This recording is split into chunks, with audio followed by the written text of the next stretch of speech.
Hey, what's going on, guys? Welcome to another episode of the Ratio Right podcast. I'm your host, Kyle Skinkis, and alongside of me is, as always, Kyle Maurice. Howdy there. Yo, so hey, been getting a lot of feedback on the other shows. People have been loving it, so we're gonna keep it rolling. So we have a good episode for you guys. We're gonna talk about AMA Supercross. It's already Yeah. started out. It's been pretty awesome. Points are sweet. We'll get into that a little bit later. But the first thing that we want to talk about is our sponsors, and we want to thank Vert MX Graphics. Those guys are pretty solid. They got Kyle his graphics and everything. So if you want to go check them out, go to vertmx.com, Yeah. vertmxgraphics.com, and they have everything you need. There's a little sneak peek Got it of right his there. graphics. I dig them. They're so sweet. Look at them glisten. Dude, it looks so good. They're so good. I mean, So good. I've been saying it on many episodes that I was gonna buy graphics from them. Finally got them. Mm-hmm. Yeah, it looks sweet, man. And they came They're out. They fresh. came out exactly how you wanted them, right? Oh, exactly. Very, very, very good quality. Yeah. Nice thick stickies. Hell yeah, man. Love them. Sweet, dude. Can't hate some fresh graphics. No, they look good, and they're thick, and everything about them is just kind of. Oh, yeah. When you get them, you just like you kind of figured you're like, this is exactly how a graphic should yeah. come out. Yeah. So sweet, man. Yeah. So if you guys want to go check them out, VertMX Graphics, it's the logo right in the center. Jordan Weber, AJ Green, and the guys out there hooking us up with all the graphic needs that you guys need, as long as pretty much you tell them that I want this, and this, they can do it. They can pretty much do Fully whatever you want. So. customizable. And they have some sweet designs on there, so it's cool. And then our two sponsors, DH1 Mods, Brandon Haas out there killing it with the motor game, so hit him up on Instagram as well. And then Mike Fisher, Aisha Lopez over at Valor Labs for all of your supplementary needs for fitness-related stuff. So thanks to those guys. And now that that's out of the way, I think we have something that we need to get in the way. Yeah, there's only yeah. There's something that needs to get in the way. There's only one thing really to do. What's After that? we do this, let's just stop the whole show. Yeah, I mean that's all they want to see. Yeah. The ratios have got to get right. I think it's the first time I've said it on the whole show. You're usually bringing it in. I usually do bring it in, but we're gonna make it happen. So obviously we don't have the crack off availability because of the Frequency of the mic or something. But we're gonna get it going, get our ratios right, and we'll get this show going. So here we go. But with all of that being said, I'm really excited to talk about AMA Supercross. It's finally here. Oh, it's back. It's back. And it's better than ever. Full force. Yeah. So I mean, I can't even fathom. It makes me almost want to quit playing Rocky Mountain Fantasy because I just don't know who the hell to pick. So speaking of RM Fantasy, where are you at in like points? Like, how are you doing? I'm in 2 leagues and I'm in 5th in both of them. I'm sitting all right, but not bad. You're beating me in the one that we're in together. I had a good week. You did have a good week. I did have a good week. I had a lot of people in the top 5, and I got 2 of them right, which is that's good. More than what most people were getting, because a lot of people, you including, had a lot of people right and just messed it up like there at the end. I had on Houston 3, if anybody remembers the results, I had Webb 2nd, AC 3rd, Eli 4th, and Barsha 5th. And it turned out I was 1 off on every one of those except for AC. Yeah. I would have had almost all of them right. But that's Supercross. That's Supercross. That's 2021 Supercross for you too. Yeah. I mean, it's been wild. I mean, do you have the points wrote down? Yeah, okay. So, yeah, this is insane. Don't even ask me. Okay. You got Kenny in the lead. Barsha and Tomac only 1 back of him. Yeah. Or Barsha and Webb 1 back of him, I'm sorry. Tomac 6 back, AC, Stu, and Brayton 9 back, and Ferrandis 10 back. So you're talking 1st through 8th, 10 points away from each other in 3 rounds. I would have never thought that. I don't even know if a series has ever started like that. I can't believe that the dude leading only has 60 points. Yeah, that's insane. That's what I'm saying. That's insane. I mean, obviously with all the controversy surrounding Kenny losing 7 points or missing out on 7 points you could have had. Yeah. So let's just say that where they're sitting now, if he lost, obviously this is going the other direction, but if he lost 7 points from where he's at now, he would almost be in 5th in points. That's how insane. close it is. You know what I mean? Yeah, I mean that's the difference between going from first place in a race to being 4th place. That's a 7-point swing, right? Yeah. So you got 3 from first to second. Yeah, and then two. Yeah, dude, that's insane. Yeah, and he showed that he was pissed about it, and he obviously spoke his mind. Yeah, everybody's seeing all the videos posted or whatever about him screaming after he takes his helmet off. But I mean, dude, the dude just led an entire main to lose on a last lap hitting. And I don't think and a lot of people were saying that Webb was catching him, and which he was. Yeah, he was. He was. There's no doubt he was, but you were saying that you don't think that he was going to get past, which I don't think so either. Yeah, I don't think Webb was going to get around him. Well, I don't want to say that completely because we've seen him in the past on those final corner multiple times. Yeah, I mean, there's no doubt that Dino slowing him up played part in that. And a lot of people were saying like, you know, Dean was in the way going on the start straight. He should have moved and stuff. But the one dude with the flag on the start straight going towards that wall jump, like the corner before the wall jump, if you watch the video, the dude had the flag, but he saw Kenny and them coming, so he dropped it behind his back. And Kenny was right on Dean, so it was like at the exact same time. Everywhere else, Dean was getting the flag, but not there. Yeah. And I don't think that wall jump was the reason why Kenny lost it. I think it's the fact that Kenny hit the rear tire of Dean over the wall jump, and you can notice it locks up his front tire a little bit, and you can see his legs come off. That's where it went wrong because, dude, it was one line. Webb was right behind Kenny in that wall jump corner too, so it doesn't matter. It looked like there was only pretty much one line. Yeah. And then at the end of that section, okay, so you're in Kenny's shoes, you double and go outside to try to get around Dean, but then you leave the door open, which he did. Or do you roll and go behind Dean and let Webb go to the outside and maybe even double into the next section? And here's the thing: that's a rough spot. I think Kenny kind of panicked once. I don't want to say panicked because he's a professional, dude. It's Ken Roczen. Like, he's been there, done that type of guy. No, but I know what you mean. But he kind of, he got flustered or whatever whenever he hit Dean over the wall. Frantic mode. But I don't think he was expecting Dean to roll that last jump so much and catch the inside like he did. He almost landed on him. That's why he had to go so wide. If not, Ken would have hit the second or third rut in that corner, but he didn't. So. Yeah. I don't know. Everybody can be skeptics about it, like whether or not Webb was going to pass them, whether or not Dean was the reason why. Yeah, Dean should have got out of the way, but at the same time, I feel bad for Kenny for sure because that's a bad way to, like, I'm not justifying in any way that, that wasn't Dean's fault at all. But a lot of people obviously have different views, and a lot of people are looking at it like, well, at their pace, Ken caught up to him like a lap ahead of that and was behind him. That's so a lot of people are thinking, argument. okay, then how come you didn't just get it? I'm like, you can't just throw that on the. That's the argument too. Is that it was for multiple like sections is where Ken was right behind Dean. So I don't know.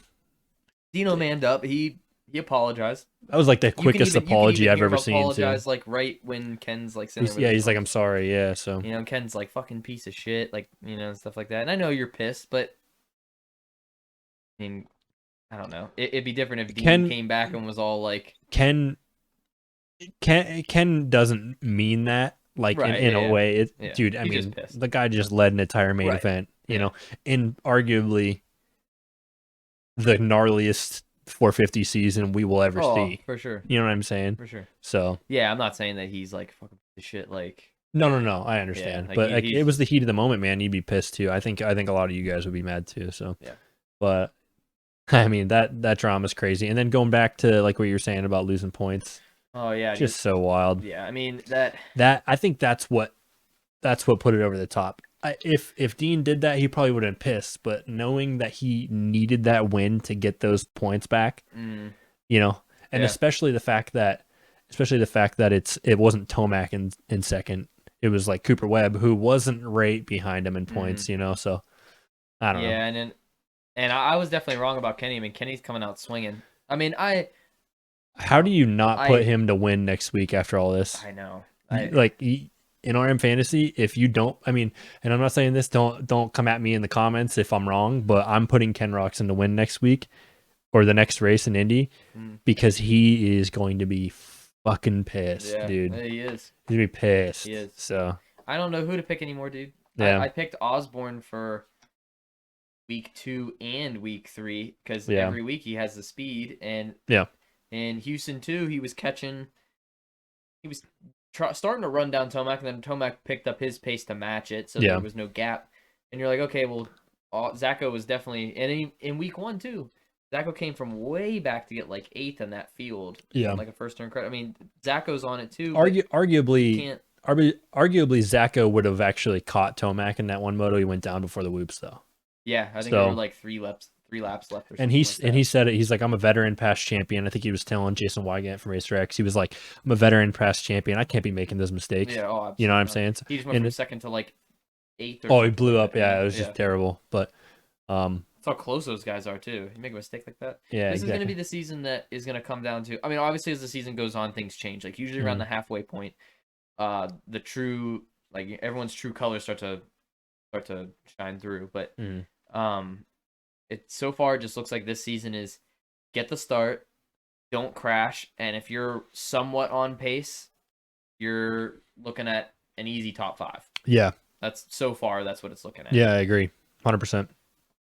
So it's wild. I guess moving on from kind of just like, so we talk about like Osborne and stuff. We could also talk about people like Marvin Muscan, who podium the first race of the year, and then dude, I think he got 12th or something this past week. Yeah, well, he went down and he had some mistakes. He had some mistakes in the second one. Yeah, he had mistakes, and I'm not saying that Marv's not there, but that just shows, like you're saying, it's just that year where you literally, actually our buddy Mike, who owns part owner of Value Labs, mentioned it actually pretty good. He's like, this is the season where, it's not even so much even about starts. It's just literally about staying up. Yeah. Which is exactly how it's been, because I think everybody's at such a crazy pace that dudes are going down more than, and it's not like, it's not hard falls. It's tucking it in the corner. Yeah. It's Marvin's mistake that he made. He ran into the back of, I think it was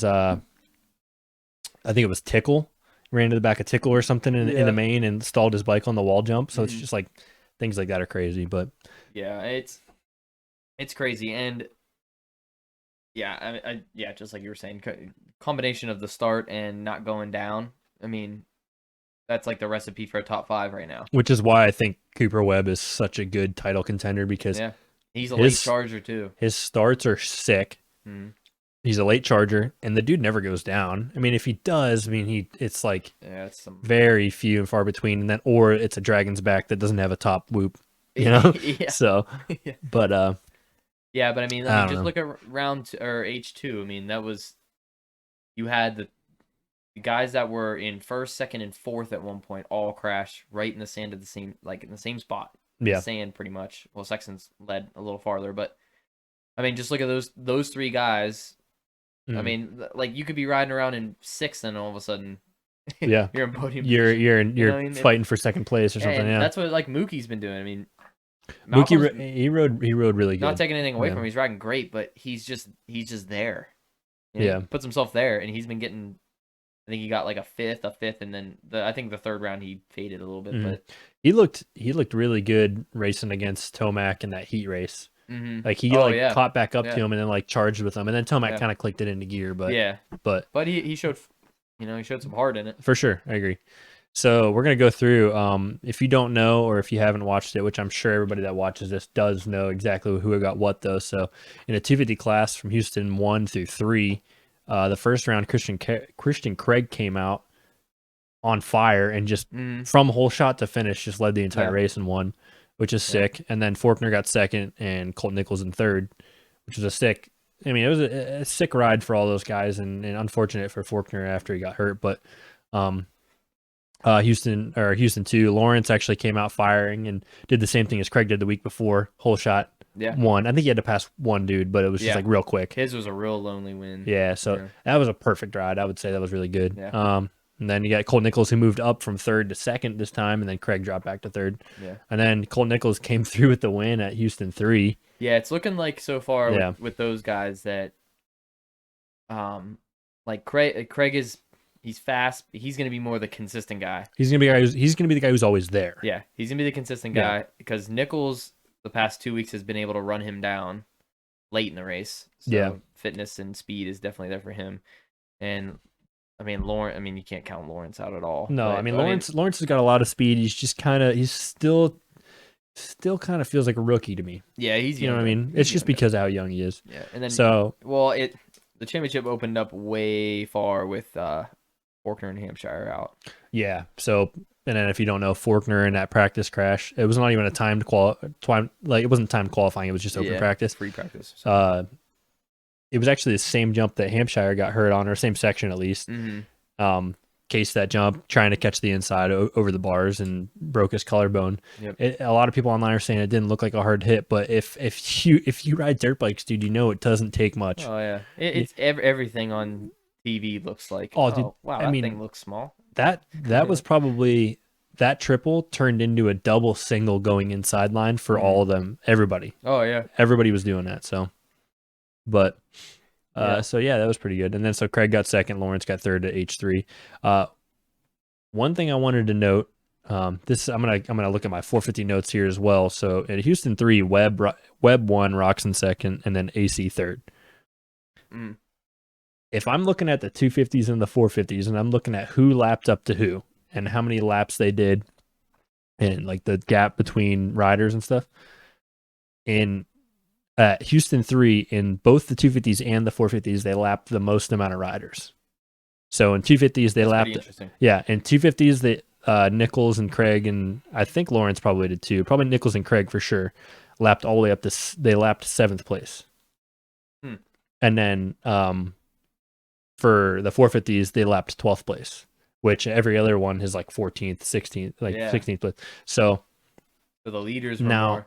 Now, do you? Or sorry, go ahead. You can finish. Well, I guess so. What I'm trying to say though is now me telling you that does that tell you to think like, oh, are these the guys now? Yeah. Or does it mean like it was just because they got good starts finally? I'm gonna go with that. These are the guys because those are kind of the guys that, with the exception of maybe Daco in the 450s, those were the guys that were like from the start.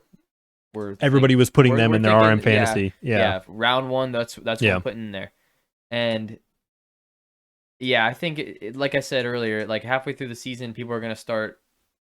They're gonna start coming through, and you're gonna start to see. Aside from injuries, I mean, I know like a bunch of injuries happen, and the field gets smaller and smaller. But I think those guys that are in the top 5, plus Zacho, on round 3 are going to be the guys you're going to be seeing all year. Maybe with some flashes of like Ferrandis, because he looked good in H2. But Ferrandis did look good. So and bringing up the Ferrandis thing too, he openly admitted, he's like, hey, after Houston 1 and 2 going into 3, he's like, I was tired. I was tired. And I also think that it had something to do with the track. So the fact that 450s lapped up to 12th and 250s lapped up to 7th, that kind of tells me that like with a more technical track, these dudes are able to break away. The separation is there. Yeah.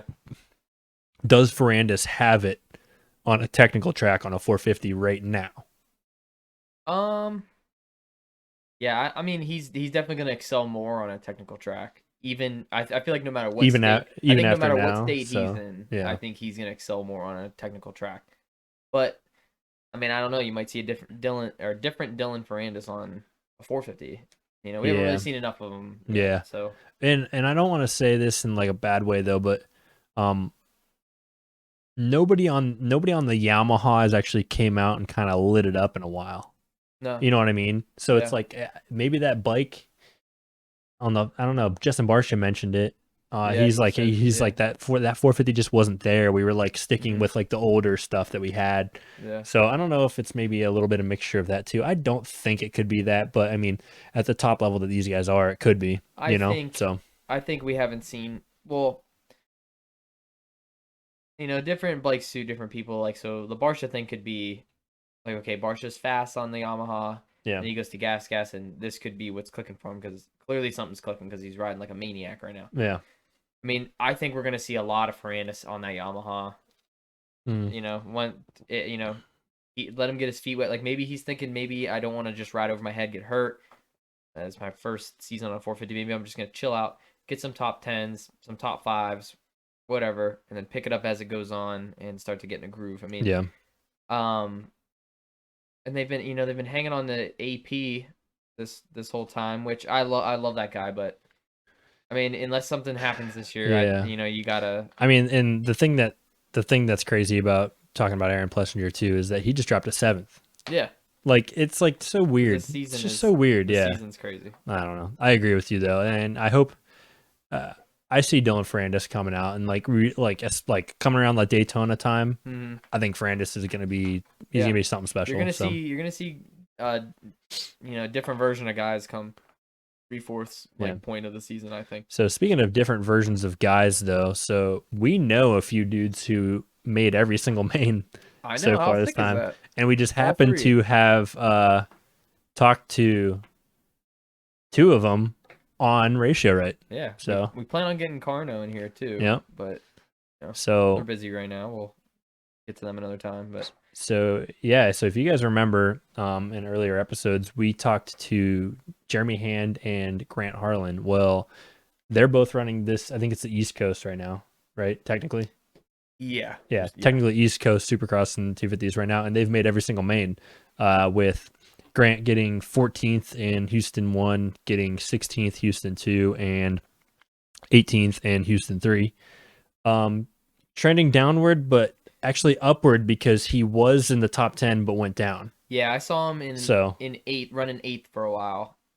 And then he must have went down. I didn't really see any details, but I just glanced back up at the ticker on the side and it said he was in like 18th or something like that. But he has the speed, no doubt. Like 100%. I mean, all three of these guys we're going to talk about have the potential to crack some top 10s, in my opinion. Agreed. Agreed. Now, especially now you got Faulkner and Hampshire out there. There's 2 spots. Yeah. So, and especially coming into Indy and stuff where it's kind of more of that technical track where I actually think that someone like Hand and Carno is going to excel as well. I saw Carno qualify for his first main in Indy. Yeah. Exactly. So, I mean, it's trending in the right direction for these guys for sure. So I guess talking about Jeremy Hand as well, who is our first guest that we had on the show. Yeah. He got 21st in Houston 1, but he had a bike problem. Yeah, there was something that happened with the bike. He missed the main in the heat barely, and then got into the LCQ, and then had a decent start. And I didn't really talk to him or anything, but yeah, he was in. I think he finished as the 21st, I think, right? Yeah, so 21st at Houston 1. He made it in the main, got the first one out of the way, and he came back and fired away at 13th at Houston 2. Career best for him in Supercross. Yeah. So that's a really sick finish right there. And then he backed it up at Houston 3 with a 14th on arguably a really technical track that challenged a lot of dudes. 14th in the third round might even be more impressive than his 13th in the second round, because in Houston 3, I'm pretty sure he crashed at some point. Like I remember seeing him down in like 20th at one point. Yeah. So I think you're right. He's a guy that if he can get for the longest time, we've always known Jeremy is a freaking rocket. He always has been, and he's getting all these crazy results outside, and past couple years inside, it just hasn't been clicking. Not his speed. His speed has always been there. He's always. He just can't get the start, or he gets tangled up in some carnage or something. Yeah. He's always coming from behind in an LCQ like last year and stuff. Yeah. So then you start to think, oh man, if he could just get a start, or stay out of trouble, he'd get in there. Well, he's clearly proven that because, I mean, dude, in the main, he's beating almost all of the other privateer riders that are getting it straight into the main through their heat races. He's beating all those dudes. Yeah, I'm pretty sure that. Before this year, he's qualified, I think, for 1 or 2 Supercrosses. So he's 3 for 3 in 21 already. 3 for 3 right now, and he's knocking on the door at a top 10, and I think he's gonna get one. Yeah, especially with multiple Indy rounds. Yeah, if he gets a decent start and rides as fast as he has the past couple of weeks, he's gonna get a top 10. And I'm gonna go nuts. Agreed. So, and then speaking of other dudes that we know, Carno having solid rides. Yeah. With some controversy going into it. Yeah. As you can tell. Yeah. Round 1, Logan came out swinging. He was in. I think he was in third for 3/4 of that heat race. Dude, I know. And didn't you say that like you saw a video or a Snapchat or something and he was like, dude, I was in fucking third or something? I think he put it on his Instagram. He's like, dude, I was in third for like half that fucking race. Dude, that's like what it's all about though. Oh, yeah. Like that's the type of hype that you need to be though. Like those type of dudes deserve that because I mean, dude, they're shredding with the best of the best right now. Yeah. So and they're making it in. So He finished 17th in that night. And Was it then 17th or 18th? Which night was that? That the was first night. 17th. You're right. Yeah. You're right. I'm looking at the wrong number. So yeah, so 17th and Houston won. Houston 2, yeah, he was staying consistent with that 18th there. Round 3, he comes out swinging in his heat race, rips a start. He's leading. I'm like, I was oh jacked. my god! I was know, stoked, me too. man. I was kind of I was bummed that we weren't like together because like we were like trying to watch the race together. But yeah, we were freaking stoked over the Maurice household, and he's so. And then he all of a sudden he goes flying over this berm. I don't know if for those of you who didn't watch it, he came out of like the little rhythm section. Is that after the sand? Is that after the sand? I can't remember. So you get the rhythm, and then there was the sand like straight going into the last corner before the finish.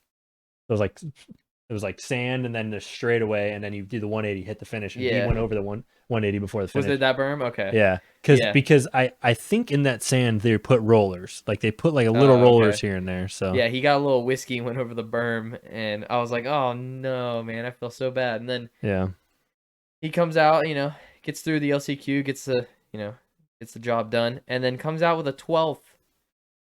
Dude. That might I mean to go. I should have looked it up, but I'm pretty berm, sure that's his best, if not tied.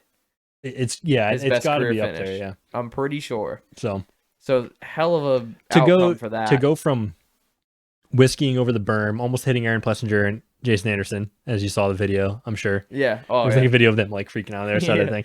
Yeah. Bike gets stuck in there. He's on TV, like the bike's stuck there. Goes to the LCQ, makes it through. I think he got second in the LCQ, right?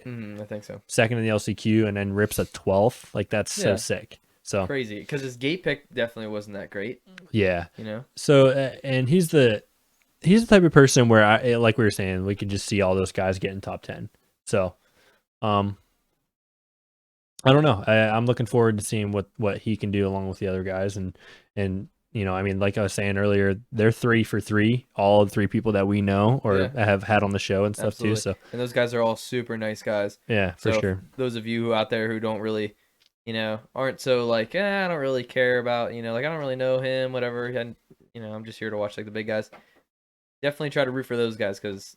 Yeah, I mean, those are the type of dudes that keep the sport going, though. So I've always said like this: there's all these factory dudes, right? And hear me out on this. There's all these factory dudes. There would be no reason for them to be who they are if there were not the privateers racing against them. You know what I mean? Absolutely. If there wasn't those dudes on the line making it harder for them to get the whole shot to battle for the lead, you need that. And so I think that's the reason why it's super nice. It's a super good idea to root for the privateers and stuff and want more from them. That's like what we did with Brandon Hartrath, and then he got that ride with TLD. So yeah, exactly. But yeah, that's another topic. We could talk about that a whole nother show. So, but hey, before we go to break here, we always do this thing where I ask Maurice here a question. He's the guru of all knowledge, as I would say. He stumped me. How many times have we done this? This is episode 6, right? I think we've done 4. This will be. Yeah, we missed 1. I think we missed 1, so we did 1, missed 1, and then I think we started up again. So I think this is the 5th. So this is going to be. He stumped me once already. This is going to be another one of those ones that's going to be a little tough. Who is the 2010 Lights West Coast champion? Okay, so I know for sure in 2010 Ryan Dungey won 450 in and out door. Okay. Like greatest rookie season. Probably the greatest rookie season that we've ever seen. Yeah, because you got McGrath, considering who all was there. Yeah, you got McGrath winning his first title, but he didn't win outdoors the same year. So, okay, these years are so tough because this is where the Geico Honda and the Monster Cowie, like that's just like all it was there. Yeah, I mean you had the glimpses of the Rockstar Suzuki and KTM coming in and stuff, but yeah, these are the years you got like the Blake Baggett's, the Dean Wilsons, the. I'm gonna. Is that the years was Bogle on? I think he was like 2012 or 13 when he won his. Okay, well, I just didn't know if he was on Geico then though or not. That's what I'm saying. I don't know. So I don't think quite yet. Yeah, I'm gonna go with. You said West. West 2010 Lights. I'm going to say the West 2010 is Brock Tickle. Is that right? I got him. I got him. West 2010 Lights champ is Jake Weimer. You were a year behind. Oh, he was 11, or was he 9? I Tickle. think Tickle was 11. Let me check my source real I knew quick he here. was right there. Dude, see what I tell you? Another freaking. It was so close. Yeah. I guarantee you, if you look right around there too, there's probably a Dean Wilson. Like there's Yeah, you so missed many. it. You missed it by a year. Damn, Yep. I knew Brock, and he was West too. Brock Tickle. Yeah. So like I I completely. That's so close. Damn. So I got you. That's 2 times I've got you. You got me. I mentioned it on like episode 1 or 2 that anything from like 2010. He shouldn't have mentioned it. 2010 to like 2015. Mm-hmm. Nah, maybe less than that. 2010 to like 14. All those years kind of mixed together for me. I mean, even like 15. What year was it Ken Roczen? What year was it Moose Can? Like they're just all Yeah. That's crazy. the lights there. Got me. Well, we got him. Well, hey, with that being said, we are going to take it to a quick break real quick so you guys can see more of our sponsors down below while we get ourselves situated for the second half of this show. Thanks for tuning in, and we'll be right back. Peace.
Hey, so we're back from break, and I kind of got to thinking from, going on a little break, and I was like thinking about everything we said. Now that we know, we have all the updates, everybody's spun up, everybody knows what happened from Houston 1 to 3. We even know some of the points with Roczen situation, 250s, how Nichols is catching fire, Lawrence is kind of there, type thing. Now that we know all this, in your opinion, who is going to be the 2021 champion now that there's been 3 rounds?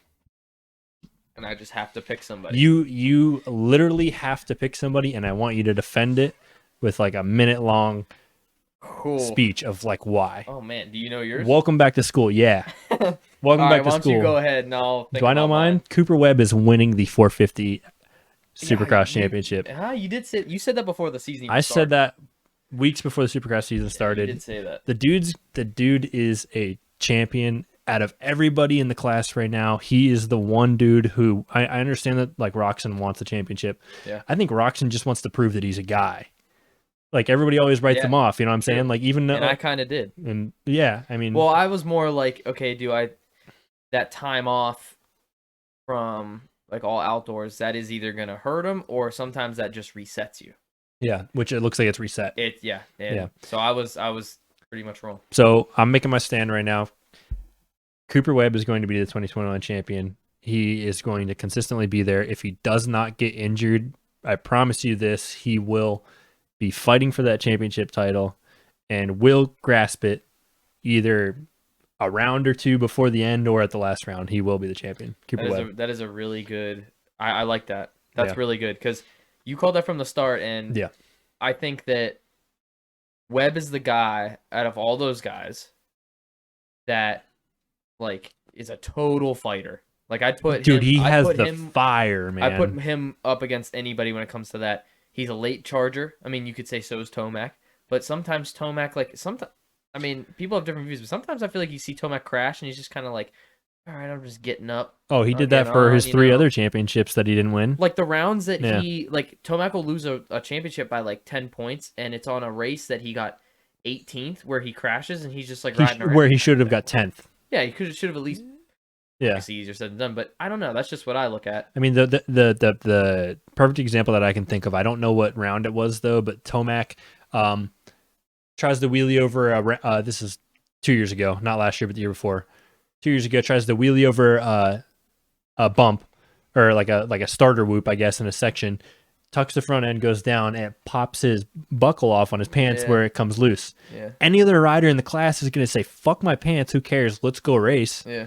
And Tomac blew up mentally and was like, dude, these pants are killing me, the sagginess. Can't keep and he couldn't do it, and he got 18th or 14th, whatever. I don't know what it was, but still. Yeah, dude, come on. Like, dude, like at that point in time, dude, that race right there could have been his championship. Oh, for sure. You know what I'm saying? Yeah, so I think Webb's your only guy that's... Yeah. And I'm not saying this on any hunch or anything like that, but in the past, Kenny has faded toward the end of championships. He's in it, and then like toward the end, he ends up being like 16 points down. Yeah, but I don't think he's... I mean, granted, yeah, he had the points lead for a long time, though, but with how fresh everybody is and that there's no injuries, I have never seen a Kenny that's this in it, though. No, yeah, you know what I mean? Right, so, right. I'm just saying, like, that's just what we've seen. Yeah. So we don't really have much else to go with if we're just talking about this. I hope so. Yeah. I hope Kenny gets one. He deserves it. I don't think he doesn't have a 450. Supercross Not title. Supercross, no. Right. No. So he deserves it. I mean, I'd like to see it. I just think that your Webb pick is so good. I mean, he's a late charger. He's a fighter. Like he's that just dude, always there, that man. Is never gonna stop. We've seen him pass Kenny in the last lap on I think now like 5 occasions. This is I was gonna say at least 3 other times from this one. Yeah. So it's crazy, and I can just picture that one where this is the second time where you can argue that it was a lapper. Mm-hmm. But at the same time, dude, Webb was there the whole time and he was catching them. So yeah. But we're not going to get into that conversation. We already have. My pick is Cooper Webb for the 450 championship. That is what about you? That is a great pick. And don't be afraid to pick the same thing because I know you want to. I kind of want to, but sorry, I just got really hyped about that one. Can we do a dark horse pick after this? Like who like you know? Because I got 2 things here. So I like the Webb pick, and I think I'm gonna go with the Webb pick too. Okay. Kenny too, but from what we've seen, obviously the lapper was, Dino came into play with the lapper, but from what we've seen, Webb prevails when it's a Webb Kenny situation. I don't think Kenny has straight up beat Webb at all yet. No. Like if it is 100% between the two of them, just straight out in front. Webb every time. Webb usually either catches him. Like those races that he's passed him in the last lap, Webb was like back. Yeah. And Kenny's got Webb was back like 2. I think it was 3.2 at one point in time in that race. Yeah. And coming into the last lap, it was nothing. He might have even been farther, I think. But I don't know. I can't remember. So I mean, 3.2 is a lot though. That's that whole whoop section. Yeah. So yeah, it's tough because you got Tomac's never gonna go away. He's still in the points. Yeah. And I mean, it's only been 3 rounds, but Webb, Kenny, Zacho's gonna pick it up. I know he is, but it's just is he, so many guys are just got that inconsistency. But maybe they leave Houston, and instead of this traditional like round per Saturday, maybe the 3 thing in Houston, then you leave and you're like maybe like okay, got the early like jitters out of the way. This season's a long season. We're going on to another city. Now they're actually traveling. Yeah, reset. I know what's going on. I know who's what. My dark horse pick is so far I like AC. Yeah. I'm not gonna lie, dude. Yeah. The second round, the first round, to me the first round. Where's Adam sitting in points right now? He is, I'm pretty sure, 5th, but he's 9 back. So that's. I mean, that's yeah. My God, I forgot about Barsha. So, my God, that was gonna be my dark horse. If there's a dark horse, I'm gonna say Barsha. Yeah, dude. I'll let you finish what you had to say, but I have something to say. All right, I'll just stick with AC for the sake that we cover all bases here. Okay. I like AC, dude. He's running second in H2. His lap times are, I'm pretty sure he was like 3rd fastest throughout the main event or something like that. He crashes in the sand. Okay. Now picture I know you could say a bunch of what ifs, but if he doesn't crash in the sand, Sexton did, or even if Sexton didn't, he's probably gonna get a top 5, guaranteed top 5, but maybe even stay in second. Yeah. Okay, and then this last race he just gets 3rd. He just goes out there and he just rode his own race. I think he's gonna get more consistent and more. That kid's level headed. Yeah. And I think this Houston 3 ride was super good for him because I think he knew he was like, I could have ran up there, but he kind of just chilled and just took the third. He let the third come to him. And Ricky made a good point. He said, if I'm going to be racing this race, this is when he was talking about Jet Lawrence. He's like, or Christian Craig and Jet Lawrence. He was like, at this track, he's like, I'm going to let whatever the track gives me, and that's it. Yeah. I'm not going to reach for more. Right. So. And I think that's kind of how the season's been going, to be honest with you, unless you're within striking distance. But he knew those guys were a little faster, but he still had that speed. So he sat there, and I mean, he's 9 points back, and his first round wasn't good, like at all. Like, you know, I struggled. So. Yeah, he did struggle. But that's first round. I mean, the first round's hard to judge. So, yeah, I like him, dude. We saw him. I know outdoors is a whole different ball game, but saw him last year. Put on that charge. He rode really well, consistent the whole rest of the year. Yeah, it's his second year in Supercross. I mean, I like. Kid's good. He's a smart kid, and I think that he's gonna, if he stays off the ground. I know it's a story with everybody here, so it sounds kind of dumb, but if he stays off the ground, I think his starts are always pretty good. Now, let me ask you this: when is his win going to come? AC's win, I'm gonna say, is coming within the next 3 rounds. I'm gonna guess. Respect. I'm gonna guess. Respect. I was gonna say one of the Indy rounds he's gonna win. So yeah, I'm gonna say. So I guess it'd be an Indy round. Yeah, I keep forgetting that's the format. Yeah, that's what I was gonna say. So I definitely agree with you. And then you know, with his outdoor skills that we saw last year, I mean, Daytona comes around, he's probably gonna ride well there if he doesn't go down. Yeah, but there's so many dudes who are gonna ride well at Daytona that it's like. That's what I mean. He has to get a start, you know. So yeah, it's all about the. I mean, we're just going back to it's the start. Don't crash. Start, don't crash. Let the track give you what it can get, and that's it. Keys to the race. Finish well. Get on the podium. so yeah, it's like KTM keys to the race. Get on the podium. What are your keys, Ralph? Ralph's like, Ralph's like, I think you should eat a balanced breakfast. Trying out the Ralph. I'm not gonna lie, kind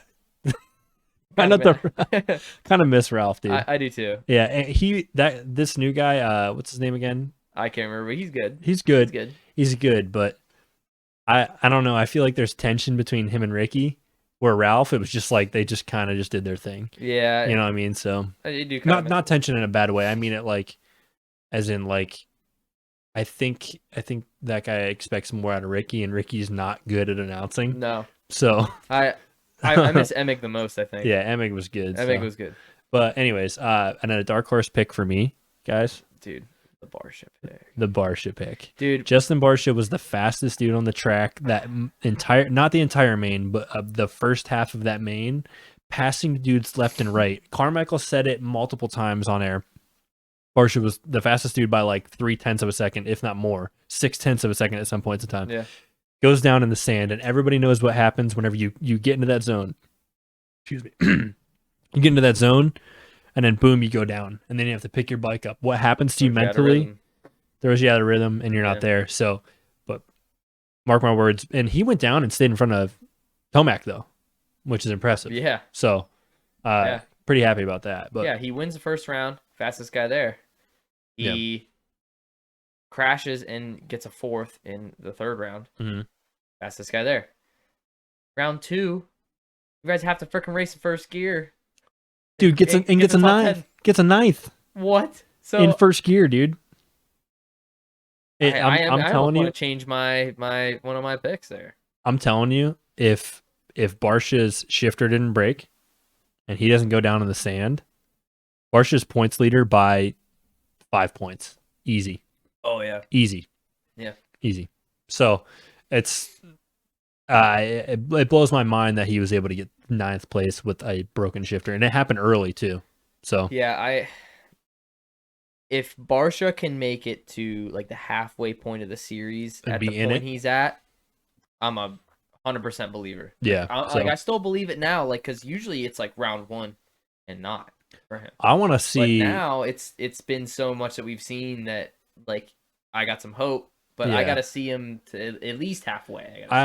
After Indy, all 3 Indy rounds, not just the first Indy, after all the Indy rounds, if he's still in it, I'm a believer. Oh, for sure. You know what I'm saying? Yeah. So, because usually it's like the first like 3 rounds, he's in like around that top, he's in the top 5 type thing, Mm-hmm. and then he fades off to like the 8th area and stuff. Sometimes in some races, obviously Yeah. he was there, but like he was always like that. Should I put Barsha in 5th or shouldn't I in ARM fantasy type Yeah. thing? But, yeah. So I really want to see a Cooper Webb and Barsha battle for a race win, like out front, the two of them. Yeah. I think that would be sick. Exactly what happened with Kenny and Barsha, but I want it to be Webb and, Kenny and Webb. I want it to be Barsha and Webb. Right.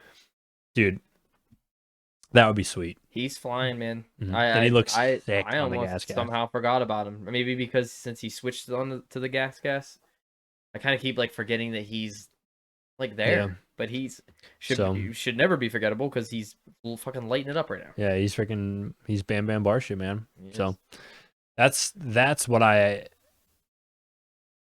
my hopes are, that he can hold on to it throughout Indy, because if he can, it's gonna be something interesting to watch. So speaking of people lighting it up, are we gonna talk about Colt Nichols, dude? He's flying. Like, we talked about him briefly, dude, but Colt Nichols has always been there. But dude, I was saying earlier off the show, injuries. That too. I've never seen somebody go so fast as smooth. Now, guys, I thought Ken Roczen was smooth. I thought Christian Craig was smooth. Dude, Nichols looked like he wasn't even riding, dude. It looked like he was cruising from his pit to the starting gate. Like, it looked like that's how slow he was going, but he was flying. Yeah. Dude. Man, if that's the case, I'm super fast. I ride back and forth to the track to the pit every 5 laps. That's what I'm saying, dude. Like, that's what I'm saying. Like, dude, he looked like he was not trying at all. Yeah. And he was knocking on the door for Craig the entire race. Dude, yeah. As soon as he passed them, dude, Craig's sails, they just dropped, man. That was it. Yeah. I remember the first like glimpses we caught of Nichols when he was riding. Was it Rock River? I think at one point in time, yeah. He put like a couple podiums together on Rock River. I'm like, what? Dude, this dude is going to be good. Colt Nichols is sweet, man. He had, I forget what year that was. He had a really good run. And then just the next year or so was just plagued with. Yeah. He had like a wrist or something, like a hand. Yeah, his injuries are just, it's just kind of one of those things where it kind of reminds me of like the Bogle thing, where he just gets injured a lot, and it's just unfortunate. Or even like Trey Kennard type thing. Yeah. Like, he was just getting injured a bunch, but Trey ended up winning a championship, obviously. So, but I don't know. I mean, Colt's there, man. If I had to pick for this 250 division with Faulkner and Hampshire being out now, I'd probably have to go with Nichols is going to win it. Yeah. Lawrence is going to be good, and like we said earlier, Craig is just going to be consistent. And I just see Craig, maybe another week you might see Craig as the fastest guy, but I just see Craig as being too consistent to not, though. I think Lawrence having a 6-point deficit, I believe it is.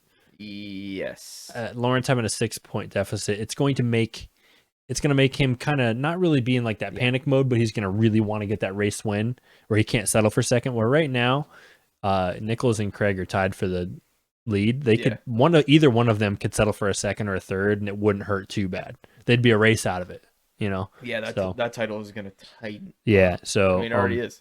I'm looking forward to it. I see Shimoda. He's probably going to get 4th in the championship because he's just always there. Yeah. So like literally, I mean, you hear it from the announcer. I can't remember his name. I need to know his name. Yeah, it's something like, I don't know. It's killing me that I don't know his name. Yeah, I don't know either. I don't know. He mentioned it. He's like, look at that. Shimoda's there again. You know, like he's just literally always there. So yeah, I mean, I know it's his second year compared to his first year, but he looks really good. Like he looks like he just looks comfortable. I mean, the dudes that he's riding with too, like Faulkner and all the other guys at PC and everything too, like Smith. So speaking of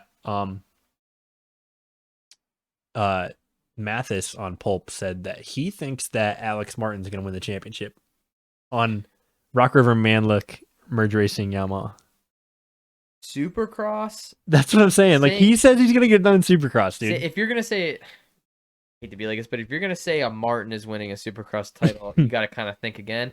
I mean, but then again, Jeremy Martin's rad. So Alex Martin is going to beat his brother Jeremy Martin in Supercross this year. is what According he's to saying. Mathis, yeah. I mean, according to Mathis, is what he's gonna say. he's always on the troll train, though. You know, I think he's got a thing for him. Not like that, but you know what I mean. Sorry, Steve. Yeah. If he said outdoors, I'd believe it more. Yeah, because he's a Charger. I mean, last couple years on that Suzuki, he was getting top fives almost every single race. Yeah, but I just still outdoors, I couldn't put him past Jeremy though. No, I couldn't. If any Supercross or outdoors, I don't see him beating Jeremy. How healthy Jeremy? No, I agree. You know what I'm saying? I was just saying if you're gonna pick Alex Martin to win a title, dude, watch him come out and win a title. If he does, if he wins, we gotta do something on the show. If he does, I will. No, I won't. I was gonna say something about a tattoo, but I'm not gonna do that. No, it's like on my left butt cheek, like troll train. A troll on my left butt cheek.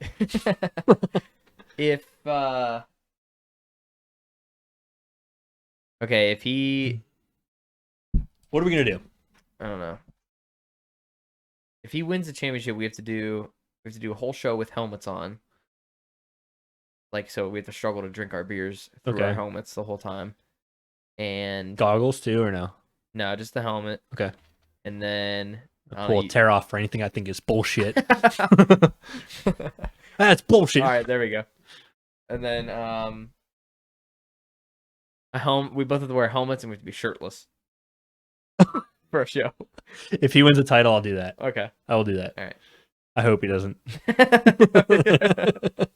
Then again, it'd be kind of cool to see. That would be super sweet. But anyways, hey, this episode was a lot of fun. I actually had a lot of like little thoughts that kind of came up out of nowhere about different riders, and one of them being the Ferrandis thing. Talking about how, like, I don't really know if he will he be that guy on a technical track, considering that he didn't do too well this week. So yeah, and Indy is always a little more rutted and kind of technical. Yeah, and that stadium is kind of smaller, stadium floor. So I wouldn't doubt to see. I'm calling Ferrandis or Marv, like both, maybe even both of them top fives. Really? Next couple races. Marv always did really well on 250s at Indy. I know that. I watched them win Indy. Yeah. One year against. They're both crafty. So. Crafty well, Frenchmen. I mean that's just the stereotype, man. All the Frenchmen are crafty. Yeah, so I mean they always have been. So yeah. I don't know.